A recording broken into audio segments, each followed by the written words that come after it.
ইসলামী bank news top 10। বরগুনায় ধর্ষণের শিকার শিশু ও তার পরিবারের নিরাপত্তা নিশ্চিতে জেলা প্রশাসক এবং পুলিশ সুপারকে নির্দেশনা দিয়েছে হাইকোর্ট। যেখানে নারী নির্যাতন হবে সেখানেই প্রতিবাদ করবে জাতীয়তাবাদী মহিলা দল, জানিয়েছেন মহিলা দলের সভাপতি আফরোজা আব্বাস। বৈষম্য বিরোধী আন্দোলনে জাহাঙ্গীরনগর বিশ্ববিদ্যালয়ের শিক্ষার্থীদের উপর হামলার ঘটনায় 289 ছাত্রলীগ নেতাকর্মীকে সাময়িক বহিষ্কার ও 9 শিক্ষক সাময়িক বরখাস্ত।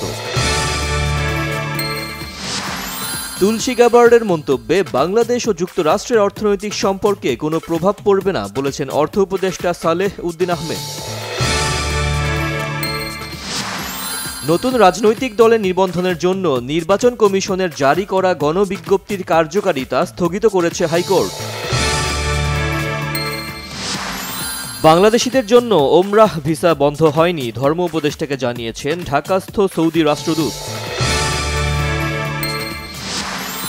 এনবিআর চেয়ারম্যান আব্দুর রহমান খানের মতে কোম্পানির নয়, ব্যক্তিগত কর বেশি হওয়া উচিত। যুদ্ধবিরতির সম্ভাবনাকে ধুলোয় মিশিয়ে গাজায় আবার ইসরায়েলি তাণ্ডব, মাত্র কয়েক ঘন্টায় 3 শতাধিক ফিলিস্তিনিকে হত্যা। তুলসী গ্যাবার্ডের ভারত সফরকালেই আওরঙ্গজেবের মাজার অপসারণের দাবিতে নাগপুরে ব্যাপক তাণ্ডব। চোটে পড়ে ব্রাজিল উরুগুয়ে ম্যাচ থেকে ছিটকে গেছেন মেসি, দিবালা সেলসোকেও পাচ্ছে না আর্জেন্টিনা।